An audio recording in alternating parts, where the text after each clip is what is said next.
দানবীর রাজা হরিশ্চন্দ্রের গল্প জানেন তো? এত বড় দানবীর রাজাকেও শ্মশান ঘাটে চণ্ডালের কাজ করতে হয়েছিল ভাগ্যের পরিহাসে।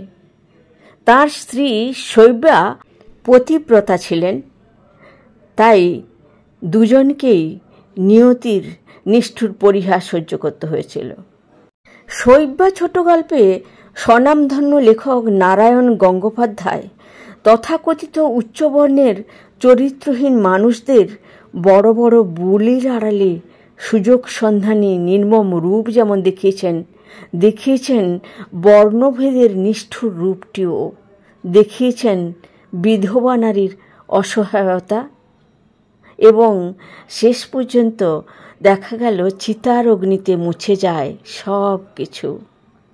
সাহিত্যগুণে ভরপুর এই লেখাটি এক অনির্বচনীয় আনন্দে উত্তরণ ঘটাবে পাঠককে, শ্রোতাকে। গল্পের স্বাদ পেতে গেলে থাকতে হবে শেষ পর্যন্ত। যারা গল্প শুনতে ভালোবাসেন থাকবেন সঙ্গে, এই আশা নিয়ে শুরু করছি ছোট গল্প শৈব্যা। শেষ পর্যন্ত ট্রেনটা যখন রাজঘাটে গঙ্গার পুলের উপরে এসে উঠল, তখন নীরদা আর চোখের জল রোধ করতে পারল না। তার গাল দুটি অশ্রুতে প্লাবিত হয়ে গেল। চারিদিক মুখরিত করে জনতার জয়ধ্বনি উঠছে, হর হর মহাদেব, জয় বাবা বিশ্বনাথ। যাত্রীরা মুঠো মুঠো করে পয়সা ছুড়ে দিচ্ছে গঙ্গার জলে। বেণীমাধবের উদ্ধত ধ্বজা সকালের আলোয় উজ্জ্বল হয়ে উঠেছে। চিতার নীলাভ ধোঁয়া কুণ্ডলী পাকিয়ে উঠেছে দূর নিরীক্ষা মণিকর্ণিকার ঘাট থেকে। অর্ধচন্দ্রাকার গঙ্গার তীরে হিন্দুর তীর্থশ্রেষ্ঠ বারাণসী সবে ঘুম ভেঙে জেগে উঠছে। রাধাকান্ত বিব্রত বোধ করছিলেন। চাপা গলায় বললেন, চুপ করো, সবাই দেখতে পাচ্ছে যে। আকুল কণ্ঠে নীরদা বললে, দেখুক গে। আহ, থাম থাম, কোনো ভয় নেই তোর, আমি বলছি সব ঠিক হয়ে যাবে। সব ঠিক হয়ে যাবে, একথা আগেও অনেকবার বলেছেন রাধাকান্ত, কিন্তু কিছুই ঠিক হয়নি। জটিলতা ক্রমেই বেড়ে উঠেছে এবং শেষ পর্যন্ত গ্রন্থি মোচন করবার জন্যে রাধাকান্ত নীরদাকে সর্বংসহ পুণ্যভূমি কাশীধামে এনে হাজির করেছেন। তাঁরই বাড়িতে আশ্রিত বাল বিধবা জ্ঞাতির মেয়ের কাছ থেকে বংশধর তিনি কামনা করেন না। ধার্মিক এবং চরিত্রবান বলে তার খ্যাতি আছে, এবং পত্নী, পুত্র, কন্যা, পরিবৃত সংসার আছে, সর্বোপরি সমাজ আছে। আর যাই হোক, তিনি সাধারণ মানুষ, দেবতা তো নন। ক্যান্টনমেন্টে এসে ট্রেন থামল। চেনা পাণ্ডাকে আগেই চিঠি দেওয়া ছিল। টাঙ্গা করে সেই নিয়ে গেল কচুরি গলির বাসায়। তারপর যথা নিয়মে পুলিশ 64 যোগিনীর ঘাটে কুড়িয়ে পেল আর এক নামগোত্রহীন নবজাতকের মৃতদেহ। ততদিনে রাধাকান্ত দেশে ফিরে গিয়েছেন। বৈঠকখানায় হুঁকো নিয়ে বসে আলোচনা করছেন নারী জাতির পাপ প্রবণতা সম্পর্কে। বাচস্পতির দিকে হুঁকোটা বাড়িয়ে দিয়ে তিনি বললেন, সেই যে হিতোপদেশ আছে না, গাভী যেরূপ নিত্য নবনব তৃণভক্ষণের আকাঙ্ক্ষা করে, সেই রূপ স্ত্রীলোকও। কদর্য একটা সংস্কৃত শ্লোক উদ্ধৃত করে বাচস্পতি রাধাকান্তের বক্তব্যটাকে আরও প্রাঞ্জল করে দিলেন। এদিকে পাণ্ডা মহাদেব তিওয়ারিরও আর ধৈর্য থাকল না। একদিন অগ্নিমূর্তি হয়ে এসে বললে, এবার বেরো আমার বাড়ি থেকে। মরার চোখের মতো দুটো ঘোলাটে চোখের দৃষ্টি মহাদেবের মুখের উপরে ফেলে নীরদা কথা বললে। এত আস্তে আস্তে বললে যে বহু যত্নে কান খাড়া করে কথাটা শুনতে হলো মহাদেবকে। গাঁজার নেশায় চড়া মেজাজ মুহূর্তের জন্যে নেমে এলো মহাদেবের। ওই অদ্ভুত চোখ দুটো, ওই সবের মতো বিচিত্র শীতল দৃষ্টি, তার কেমন অমানসিক বলে মনে হলো। কেমন একটা অস্বস্তি বোধ হয় তার, যেন পাথরের উপর ঘা দিচ্ছে। পাথরের কিছুই হবে না, প্রতিঘাতটা ফিরে আসবে তারই দিকে। ভয়, উৎকণ্ঠা, অপমান ও অপরাধ সব কিছু জড়িয়ে কোন একটা নির্বেদ লোকে পৌঁছে গেছে নীরদা। মহাদেব কুঁকড়ে গিয়ে বলল, আজ 4 মাহিনা হয়ে গেল টাকা পয়সা কিছু পাইনি। আমি তো আর দান ছত্র খুলে বসিনি।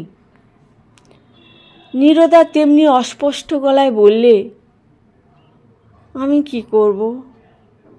আবার জ্বলে উঠল মহাদেব। বিশ্রী একটা অঙ্গভঙ্গি করে বললে, ডালমন্ডি থেকে রোজগার করে আনো, তোমার যৌবন আছে, কাশিতে রেইস আদমিরও অভাব নেই। কিন্তু কথাটা বলেই মহাদেব আবার লজ্জা পেল। নীরদার দিকে থেকে দৃষ্টি ফিরিয়ে নিয়ে চলে যেতে যেতে বললে, নইলে পথ দেখো। পথই দেখতে হবে নীরদাকে। যে পঙ্ককুণ্ড আর গ্লানির ভেতরে তাকে নামিয়ে রেখে রাধাকান্ত সরে পড়েছে, তারপরে পথ ছাড়া কিছু আর দেখবার নেই। যাওয়ার আগে রাধাকান্ত তার অভ্যস্ত রীতিতে সান্ত্বনা দিয়ে গিয়েছিলেন, কোনো ভাবনা নেই, মাসে মাসে আমি খরচ পাঠাবো।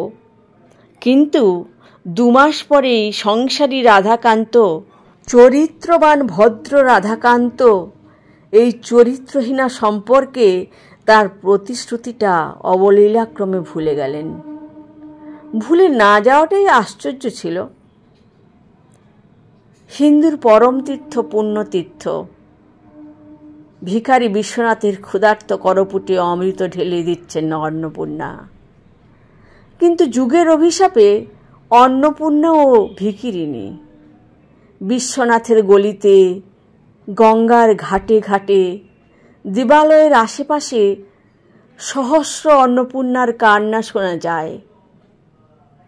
একটা পয়সা দিয়ে যা বাবা, বিশ্বেশ্বর তোর ভালো করবেন। বাবা বিশ্বনাথের কাশিতে কেউ উপবাসী নাকি থাকে না? কেউ হয়তো থাকে না, কিন্তু 2 দিন ধরে নীরদার খাওয়া জোটেনি। বোধহয় বিশ্বনাথের আশ্রয় সে পায়নি।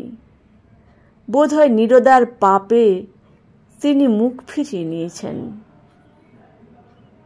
ক্লান্ত দুর্বল পায়ে বেরিয়ে এলো নীরদা। সন্ধ্যা হয়ে আসছে, মন্দিরে আলো জ্বলছে। আরতি দেখবার আশায় যাত্রীরা রওনা হয়েছে বিশ্বনাথের বাড়ির উদ্দেশ্যে। কর্মব্যস্ত শহরের দোকানপাটে বিকিকিনি চলছে, চায়ের দোকানে উঠছে হুল্লোড়, পথ দিয়ে সমানে চলেছে টাঙা, এক্কা মোটর আর রিকশার স্রোত। বাঙালি টুলা ছাড়িয়ে নীরদা এগিয়ে চলল। খানিক এগিয়ে যেখানে আলো আর কোলাহল কিছুটা ক্ষীণ হয়ে আসছে, সেখানে বাঁ দিকে একটা বাঁক নিলে নীরদা। পথ প্রায় নির্জন, খোয়া ওঠা নোংরা রাস্তা সোজা গিয়ে নেমেছে হরিশ্চন্দ্র ঘাটে। সমস্ত কাশিতে এই ঘাটটাই নীরদার ভালো লাগে। এখানে এসেই যেন মুক্তির নিঃশ্বাস ফেলতে পারে। আগে 2-4 দিন 10-700 মেদ ঘাটে, অহল্যাবাই ঘাটে গিয়ে সে বসেছে, কিন্তু কেমন যেন অস্বস্তি বোধ হয় তার। কেমন যেন মনে হয় ওসব জায়গাতে সে অনধিকারী। ঘাটের চত্বরে চত্বরে যেখানে কীর্তন শোনার জন্য পুণ্যকামী নরনারীরা ভিড় জমিয়েছে, ছত্রের নিচে নিচে যেখানে বেদপাঠ আর কথকতা চলছে, সামনে গঙ্গার জলে ভাসছে আনন্দ তরণী, আর ঘাটের ওপরে পাথরের ভিত গাঁথা প্রাসাদগুলো বিদ্যুতের আলোয় ইন্দ্রপুরীর মতো জ্বলছে, ওখানকার ওই পরিবেশ নীরদার জন্যে নয়। ওখানে যারা আসে ওরা সবাই শুদ্ধ, সবাই পবিত্র। তাদের জীবনে কখনো মলিনতার একটুকু আঁচড় পর্যন্ত লাগেনি। ওরা সহজভাবে হাসে, সহজভাবে কথা বলে, নির্মল নিষ্কলঙ্ক মুখে গলায় আঁচল দিয়ে কথকতা শোনে। কীর্তনের আসরে ওদের চোখ দিয়ে দর দর করে জল নেমে আসে, আর নীরদার চারপাশে কলঙ্কের কালো ছায়া, অসুচিতার স্পর্শ একটা বৃত্তের মতো বেষ্টন করে আছে। মনে হয় সকলের শান্ত পবিত্র দৃষ্টি মুহূর্তে ঘৃণায় কুটিল কুৎসিত হয়ে ওর অপরাধী মুখের উপরে এসে পড়বে। অদ্ভুতভাবে নির্জন, আশ্চর্যভাবে পরিত্যক্ত। পাশেই কেদারেশ্বর শিবের মন্দির থেকে নেমেছে ঝকঝকে চওড়া সিঁড়ির রাশি। ওখানে ভিড় জমিয়েছে দণ্ডীরা, কথকেরা, তীর্থকামীরা, স্বাস্থ্যলোভীরা এবং ভিক্ষুকেরা। ঢং ঢং করে ঘণ্টা বাজছে কেদারের মন্দিরে। ঘাটের ওপরে জ্বলছে জোরালো বিদ্যুতের আলো, কিন্তু তার থেকে দুপা সরে এলেই তরল অন্ধকারের মধ্যে হরিশ্চন্দ্র ঘাট নির্জনতায় তলিয়ে গেছে। 2-3 বছর আগে জোর বান ডেকেছিল গঙ্গায়, কেঁপে উঠেছিল, ফুলে উঠেছিল জল। পাহাড় প্রমাণ সিঁড়ির ধাপ ডিঙিয়ে সে জল ঢুকেছিল শহরের ভেতরে।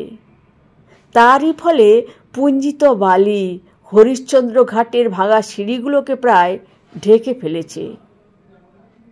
সে বালি কেউ পরিষ্কার করেনি, করবার দরকার হয়তো বোধ করেনি কেউ।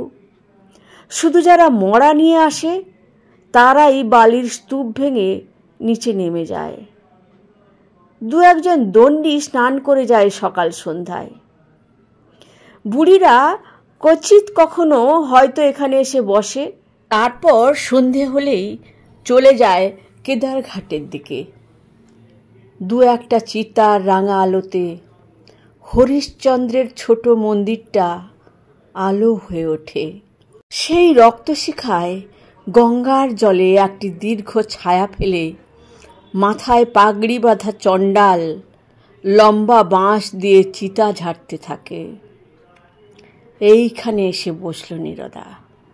ঘাটে জনপ্রাণী নেই, শুধু গঙ্গার ধারে সদ্য নিভে যাওয়া একটা চিতায় যেন রাশি রাশি আগুনের ফুল ফুটে আছে। ওপারের অন্ধকার দিগন্তে চোখে পড়েছে রামনগরের 2-1টা আলো। পেছনে ছিপিটোলার দিক থেকে আসছে উৎকট গানের হুল্লোড়। মদ খেয়েছে ওরা। নীরদা স্থির দৃষ্টিতে চেয়ে রইল নিভন্ত চিতাটার দিকে। বাবা বিশ্বনাথের কাশিতে তার স্থান হলো না। এই জনবিরল ঘাটে নিঃসঙ্গ শ্মশানে বসে মনে হচ্ছিল একটা পথ ওর খোলা আছে এখনো। বিশ্বনাথ কৃপা করলেন না, কিন্তু শ্মশানে শ্মশানে জেগে আছেন ত্রিশূল পানি ভয়াল মূর্তি কাল ভৈরব। চোখের উপর থেকে যখন পৃথিবীর আলো নিভে যাবে, যখন এই দেহের অসহ্য বোঝাটা টানবার দায় থেকে মুক্তি পাবে সে, তখন চিতার ধোঁয়ার মতো বিশাল জটা জুট এলিয়ে দিয়ে মহাকায় কাল ভৈরব সামনে এসে দাঁড়াবেন, কানে দেবেন তারক ব্রহ্ম নাম। হঠাৎ মাথাটা ঘুরে উঠল নীরদার। মরে যাওয়া স্বামীর মুখ, রাধাকান্তের মুখ আর মহাদেব তিওয়ারির কদর্য বিকৃত মুখগুলো একসঙ্গে তালগোল পাকিয়ে একটা নতুন মুখের সৃষ্টি করল। কাল ভৈরবের মুখ। সময় হয়েছে। কাল ভৈরব এসে দাঁড়িয়েছেন। সামনের অগ্নিময় চিতাসজ্জা থেকে আগুনের পিণ্ডগুলো যেন ছিটকে লাফিয়ে উঠল। তারপর শ্মশান প্রেতের লক্ষ্য চোখের মতো সেগুলো ছড়িয়ে পড়ল সমস্ত ঘাটে, রাশি রাশি বালির ওপর, গঙ্গার কালো জলের উচ্ছল তরঙ্গে তরঙ্গে। সেই সময় হরিশ্চন্দ্র মন্দিরের চাতালে বসে 1 পয়সা দামের একটা সিগারেট খাচ্ছিল জিউরাম। জিউদরাম চাঁড়ালের ছেলে।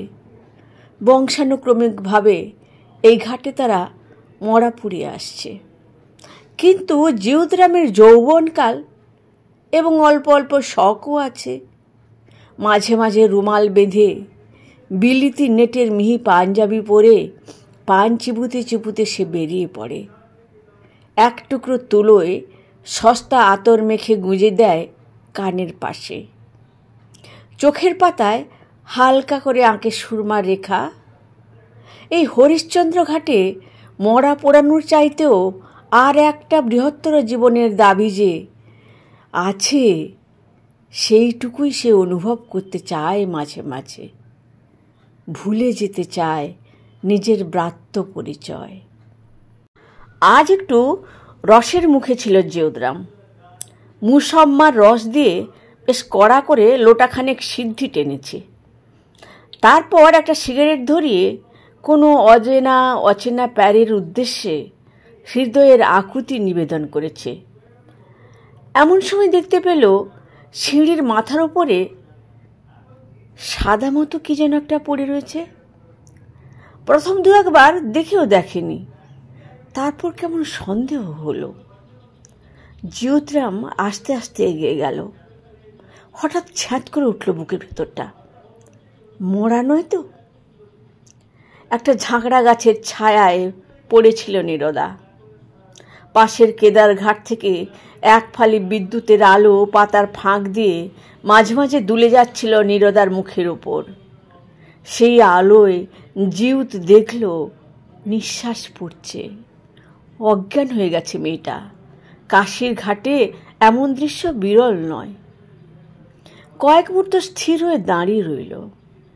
একটা কিছু এখনই করা দরকার, কিন্তু কি করতে পারা যায়? আজ মাথার মধ্যে নেশা রনরন করছিল জিউদরামের। নইলে এমন সে কিছুতেই করতে পারত না। কিছুতেই ভুলতে পারত না যে সে চণ্ডাল। তার ছোঁয়া লাগলো বাঙালি ঘরের মেয়েকে চান করতে হয়। কিন্তু আজ সে নেশা করেছিল। খেয়েছিল এক মুখ জর্দা দেওয়া মিঠে পান, কানে গুঁজে নিয়েছিল গুলাবি আতর। মনটা অনেকখানি উড়ে গিয়েছিল তার নিজের সীমানার বাইরে। তার সহজ স্বাভাবিক বুদ্ধি খানিকটা বিপর্যস্ত হয়ে গিয়েছিল। নিজেকে ভেবে নিয়েছিল ভদ্রলোকদের স্বগোত্র বলে। জিউদরাম ঝুঁকে পড়ল। পাঁজা কোলা করে তুলে নিলেন নীরদাকে। চণ্ডালের কঠিন বুকের ভেতর মিশে গেল নীরদার দুর্বল কোমল দেহ। বুকের রক্তে কলধ্বনি বাজতে লাগলো জিউদরামের। রোমকূপ গেল যেন ছিচি করতে লাগলো। নীরদাকে এনে সে নামালো গঙ্গার ধারে। আঁজলা আঁজলা জল দিয়ে দিল চোখে মুখে। গঙ্গার হাওয়ায় নীরদার জ্ঞান ফিরে এলো ক্রমশ। বিহলের মতো সে উঠে বসল। আমি কোথায়? হরিশ্চন্দ্র ঘাটে, গঙ্গাজির ধারে। কি হয়েছে তোমার? মুহূর্তে বর্তমানটা নীরদার ঝাপসা সাদা চেতনার ওপরে একটা কালো ছায়ার মতো এসে ঝাঁপিয়ে পড়ল। জিউদরাম আবার জিজ্ঞাসা করল, তোমার কি হয়েছে? হঠাৎ নীরদা কেঁদে ফেলল। বাবা বিশ্বনাথের কাশিতে সে এই প্রথম শুনল বিশ্বনাথের এই কণ্ঠ, শুনল স্নেহের স্বর। দুহাতে মুখ ঢেকে উচ্ছ্বসিতভাবে কেঁদে উঠল, আমার কেউ নেই, আমার কেউ নেই। জিউদ আশ্চর্য হয়ে তাকিয়ে রইল কিছুক্ষণ। কি করা উচিত, কি বলা সঙ্গত, কিছু বুঝতে পারছে না। নিভন্ত চিতাটার রাঙা আলোর আভায় নীরদার বিবর্ণ পাণ্ডুর মুখখানা দেখে একটা কিছু সে অনুমান করে নিলে। তোমার আজ খাওয়া হয়নি না? নীরদার আর সংশয় রইল না। সত্যি কোনো ভুল নেই। শ্মশানচারী বিশ্বেশ্বর ছদ্মবেশে তার সামনে এসে দাঁড়িয়েছেন। অশ্রুপ্লাবিত মুখে তেমনি করে চেয়ে রইল সে। জিৎ বললে, তুমি বসো, আমি আসছি। দু পা এগিয়েই কেদারের বাজার। জিউত পকেটে হাত দিয়ে দেখলে একটা টাকা আর কয়েক আনা খুচরো রয়েছে। কিছু দই মিষ্টি আর তরিতরকারি কিনে জিউত ফিরে এলো। নীরদা তখনও সেখানে স্তব্ধ একটা মূর্তির মতো বসেছিল। গঙ্গার দিকে তাকিয়ে কি ভাবছিল সেই জানে। নীরদার সামনে এসে জিৎ বললে, এই নাও। মুখ দিয়ে কথা জোগাচ্ছে না নীরদার। সীমাহীন কৃতজ্ঞতায় যেন আচ্ছন্ন অভিভূত হয়ে গেছে সে। ক্ষণিকের জন্য মনে হলো কোনো বদমতলব নেই তো লোকটার। কিন্তু চিন্তাটা অস্পষ্টভাবে ভেসে উঠেই আবার তলিয়ে গেল। তরল অন্ধকারে ঘেরা হরিশ্চন্দ্র ঘাট, সামনে গঙ্গার কলোল্লাস, বাতাসে চিতার অস্ফুট গন্ধ আর চারিদিকের একটা থমথমে নিঃসঙ্গতা নীরদার বাস্তব বুদ্ধিকে বিপর্যস্ত করে ফেলেছে। বুকের ভেতর থেকে আকস্মিক একটা আবেগের জোয়ার ঠেলে ঠেলে উঠছে। বাবা বিশ্বনাথের কাশিতে কেউ উপবাসী থাকে না। আর ভাঙের নেশাটা তখনও থিতিয়ে আছে জীবের মগজে। সে যে কি করছে নিজেই জানে না। এত বড় দুঃসাহস তার কোনোদিন যে হতে পারে এটা সে কল্পনাও করতে পারেনি। অনুকম্পা নয়, দয়া নয়, পুরুষের চিরন্তন প্রেরণা মাথা চাড়া দিয়ে উঠেছে তার চেতনায়। কেমন যেন মনে হচ্ছে এই সন্ধ্যার শ্মশানের এই পরিবেশে এই মেয়েটি একান্ত তারই কাছে চলে এসেছে, তারই প্রতীক্ষার মধ্যে ধরা দেবার জন্যে। হাত বাড়িয়ে ঠোঙাটা নিয়ে নীরদা বললে, বিশ্বনাথ তোমার ভালো করবেন। তুমি কে? এক মুহূর্তে গলার ভেতরে কি একটা আটকে গেল। একবার চেষ্টা করলে মিথ্যা কথা বলবার, চেষ্টা করলে নিজেকে তুচ্ছ কদর্য পরিচয় গোপন করবার। কিন্তু পরম সত্যাশ্রয়ী মহারাজ হরিশ্চন্দ্র একদিন যে শ্মশানে দাঁড়িয়ে নিজের ব্রত পালন করে গিয়েছিলেন, শিব চতুর্দশীর রাত্রে যে আদি মণিকর্ণিকার ঘাটে স্বয়ং বিশ্বনাথ স্নান করতে আসেন, সেই পুণ্যতীর্থে মিথ্যা কথা সে মুখ দিয়ে উচ্চারণ করতে পারল না। অস্পষ্ট স্বরে জিউ বললে, আমি জিউতরাম। তুমি পাণ্ডা, ব্রাহ্মণ, দণ্ডবত। যেন সাপে ছবল মেরেছে এমনিভাবে জিউত পিছিয়ে গেল। চমকে উঠেছে চেতনা, তর্জন করে উঠেছে বংশানুক্রমিক ক্ষুদ্রতাবোধের সংস্কার। জিভ কেটে জিউ বলে ফেললে, না, আমি চণ্ডাল। চণ্ডাল? জিউতে যেন নিঃশ্বাস বন্ধ হয়ে এলো। কোনো ক্রমে উচ্চারণ করতে পারল, হ্যাঁ, আমি চণ্ডাল। চণ্ডাল? বিদ্যুৎ বেগে দাঁড়িয়ে উঠল নীরদা। কেদারঘাট থেকে পিছলে পড়া আলোর ফালিতে দেখা গেল অপরিসীম ঘৃণায় নীরদার সমস্ত মুখ কালো হয়ে গেছে। একটা নিষ্ঠুর আঘাতে মুছে গেছে বিশ্বেশ্বরের অলৌকিক মহিমার প্রভাব। সরে গেছে অভিভূত আচ্ছন্নতার জাল। বিষাক্ত তীক্ষ্ণ গলায় নীরদা চেঁচিয়ে উঠল, চাঁড়াল হয়ে বামুনের বিধবাকে ছুঁলি তুই, মুখে জল দিলি। সভয়ে 3 পা পিছিয়ে গেল জিউত। নীরদা তেমনি চাচাতে লাগলো, তোর প্রাণে ভয় নেই? এত বড় সাহস, আমাকে খাবার দিতে আসিস? তোর মতলব কি বল দেখি? জিউয়ের পায়ের তলার মাটি সরতে লাগলো। এক লাথি দিয়ে খাবারগুলো ছড়িয়ে দিলে নীরদা, উল্টে দিলে দইয়ের ভাঁড়। তারপর সোজা উঠে হন হন করে হাঁটতে শুরু করলে মদনপুরার রাস্তার দিকে। আর লজ্জায় অপমানে জিউ মাটির দিকে তাকে স্থির দাঁড়িয়ে রইল। তার নেশা ছুটেছে এতক্ষণে। ভাঙা সিঁড়ির উপর দিয়ে দইয়ের একটা শুভ্র রেখা গড়িয়ে গড়িয়ে বালির মধ্যে গড়িয়ে গেল। খানিক দূরে এগিয়ে গিয়ে নীরদার খেয়াল হলো চাঁড়ালে ছুঁয়েছে, গঙ্গা স্নান করে নেওয়া দরকার। কিন্তু খিদে আর তেষ্টায় সমস্ত শরীরটা তার টলছে। বাড়িতে গিয়ে কলেই স্নান করবে একেবারে। এখন আর ঘাটের অতগুলো সিঁড়ি ভাঙা সম্ভব নয়। পথ চলতে চলতে ক্রমাগত মনে হচ্ছিল আজ ভারী রক্ষা পেয়েছে সে। লোকটার মনে কি ছিল কে জানে। নির্জন ঘাটে যা খুশি তাই করতে পারত, টেনে নিয়ে যেতে পারত যেখানে সেখানে। অন্নপূর্ণা রক্ষা করেছেন। উত্তেজনায় রক্ত জলজল করতে লাগলো। হরিশ্চন্দ্র ঘাটের সঙ্গে দূরত্বটা বজায় রাখবার জন্য যথাসম্ভব দ্রুত বেগে সে চলতে শুরু করে দিলে। বাড়িতে এসে যখন ঢুকলো, সব নির্জন। শুধু তেতলার ঘরে একটা আলো জ্বলছে, আর সমস্ত অন্ধকার। বিশ্বনাথের আরতি দেখতে গেছে সকলে। কলতলায় স্নান সেরে ঘরে ঢুকতে গিয়েই মনে হলো দরজায় শিকল নেই কেন, ঘর খুলল কে?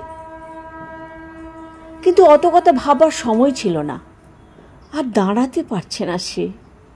সমস্ত শরীরটা অস্থির করছে, বউ বউ করে মাথাটা ঘুরছে। এক ঘুঁটি জল খেয়ে আজ কোনো মতে গড়িয়ে পড়বে। তারপর উপায়ান্তর না দেখলে কাল থেকে না হয় বিশ্বনাথের গলিতেই বসবে হাত পেতে। কাশিতে ভিক্ষে করে খেলেও সুখ। দরজা খুলে অন্ধকার ঘরে পা দিতেই অস্ফুট আর্তনাদ করে উঠল নীরদা। যেমন করে জিউরাম তাকে বুকে তুলে নিয়েছিল, তার চাইতে অনেক কঠিন নিষ্ঠুর পেছনে কে তাকে সাপটে ধরেছে। তার মুখে মদের গন্ধ, অন্ধকারে তার চোখ সাপের চোখের মতো জ্বলছে। ফিসফিস করে সে বললে, ডরো মত প্যারে, রুপিয়া মিল জায়গা। নীরদার দুর্বল হতচেতন দেহ বিনা প্রতিবাদে আত্মসমর্পণ করলে। আর অন্ধকারের ভেতর থেকে বেরিয়ে যাওয়ার সময় সাবধানে টাকাগুলো মুঠো করে ধরলে মহাদেব তিওয়ারি। রেইস আদমির প্রাণটা দরাজ আছে, আর পাওনা টাকাটাও তাকে উসুল করতেই হবে। বিশ্বনাথের কাশিতে নীরদাকে ঋণী রেখে সে পাপের ভাগী হতে পারবে না। তা সে টাকা নীরদা ইচ্ছায় নিক আর অনিচ্ছায় নিক। ঠিক সেই সময় বৈঠকখানার আসরে বসে জিতেন্দ্রীয় লক্ষণগুলো বাচস্পতিকে বোঝাচ্ছিলেন রাধাকান্ত। সামনে মহাভারতের পাতা খোলা। ব্যাসদেব বলছেন, হে ভীষ্ম, যে পুরুষ ইন্দ্রিয় জয়ে সক্ষম কেমন অন্যমনস্ক হয়ে গেছে জিউরাম। ফর্সা জামা পরে না, কানে আতর মাখা তুলো গোঁজে না, এক মুখ পান চিবিয়ে ভদ্রলোক হবার চেষ্টা করে না। কোথা থেকে এক কঠিন রূঢ় আঘাত এসে আকস্মিকভাবে তাকে নিজের সম্বন্ধে অত্যন্ত সচেতন ও সজাগ করে দিয়েছে। জিউতরা মরা পোড়ায়। একটা লম্বা বাঁশ দিয়ে মরার মাথা ফটাস করে ফাটিয়ে দেয়। চিতার কয়লাগুলো ছড়িয়ে ছড়িয়ে ফেলে দেয় গঙ্গার জলে। কেমন একটা অন্ধ আক্রোশ বোধ করে একটা অশোভন উন্মাদনা। জীবন্ত যাদের তার স্পর্শ করবার অধিকার পর্যন্ত নেই, চিতার উপরে তাদের আত পোড়া মৃতদেহগুলোর ওপরে যেন সে প্রতিশোধ নিতে চায়, তাদের অপমান করতে চায়, লাঞ্ছিত করতে চায়। মাঝে মাঝে যখন অন্যমনস্ক হয়ে বসে থাকে, মনে পড়ে যায় নীরদাকে। ঘৃণ্য বিভৎস মুখে বলছে, চণ্ডাল। তার পায়ের ধাক্কায় সিঁড়ির উপরে উল্টে পড়েছে দইয়ের ভাঁড়। পরম অবহেলায় গড়িয়ে চলে যাচ্ছে তার শ্রেষ্ঠ অর্ঘ্য, তার প্রথম নিবেদন। হঠাৎ জিউতের শরীরের পেশিগুলো শক্ত হয়ে উঠতে থাকে। হাতের মুঠিগুলো থাবার মতন কঠিন হয়ে ওঠে। কি হতো যদি সেদিন সে তুলে আনতো নীরদাকে, যদি জবরদস্তি করতো তার ওপরে? কে জানতে পারত কে কি করতে পারত তার? সেই ভালোই হতো। তাই করাই উচিত ছিল তার। ভুল হয়ে গেছে, অন্যায় হয়ে গেছে সেদিন। লাফিয়ে উঠে পড়ে জিউত। হাতের বাঁশটা তুলে নিয়ে প্রচণ্ড বেগে খোঁচা দেয় চিতার মোড়াটাকে। কালো রবারের পুতুলের মতো শিরা সংকুচিত দেহটা পোড়া কাঠের ভেতর থেকে খানিকটা লাফিয়ে ওঠে। একরাশ আগুন ঝুরঝুর করে ছড়িয়ে যায় আশেপাশে।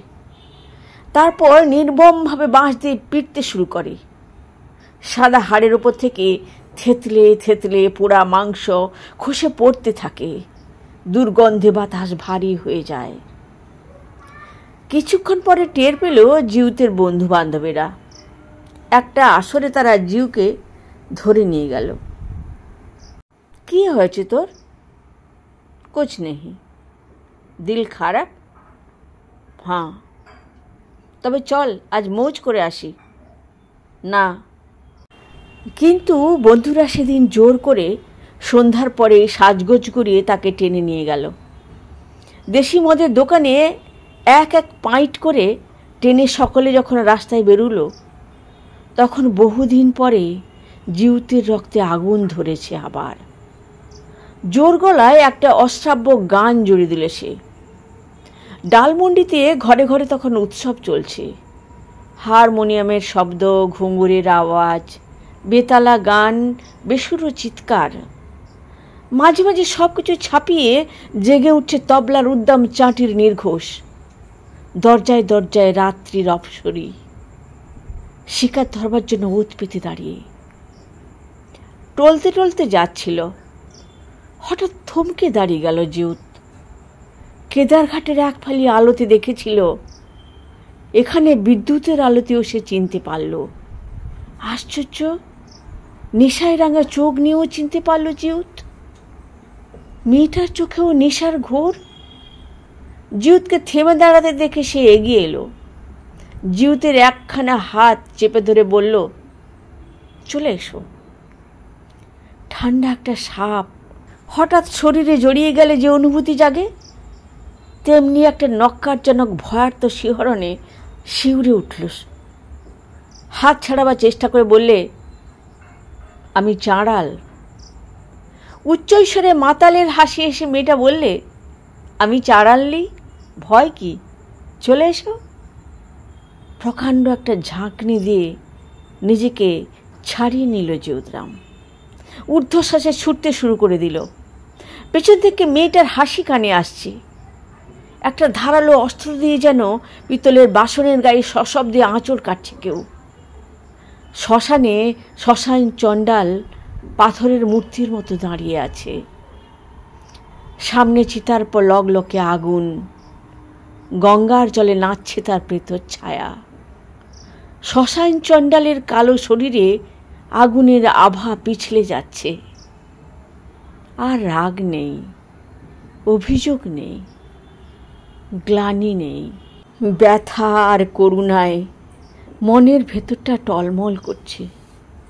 চেতনার ভেতর থেকে কে যেন বলছে, একদিন এই ঘাটেই আসবে নীরদা। এইখানে গঙ্গার জলে জীবনের সমস্ত জ্বালা তার জুড়িয়ে যাবে।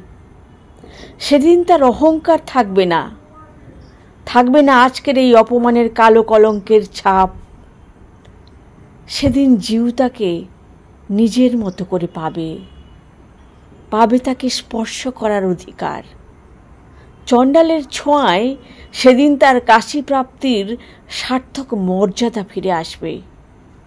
সেই দিনের প্রতীক্ষা করবে জিউত, অপেক্ষা করে থাকবে সেই দিনের জন্যে। রাধাকান্তের বাড়িতে তখন কথকতা হচ্ছিল। শ্মশানে চণ্ডাল মহারাজা হরিশ্চন্দ্রের সঙ্গে রাজরানী শৈব্যার মিলন। গল্পটা কেমন লাগলো জানাতে ভুলবেন না বন্ধুরা। শ্মশান ঘাট, শ্মশান ঘাট হলো সেই জায়গা যেখানে সমস্ত জাতপাতের ভেদ মিলেমিশে একাকার হয়ে যায়।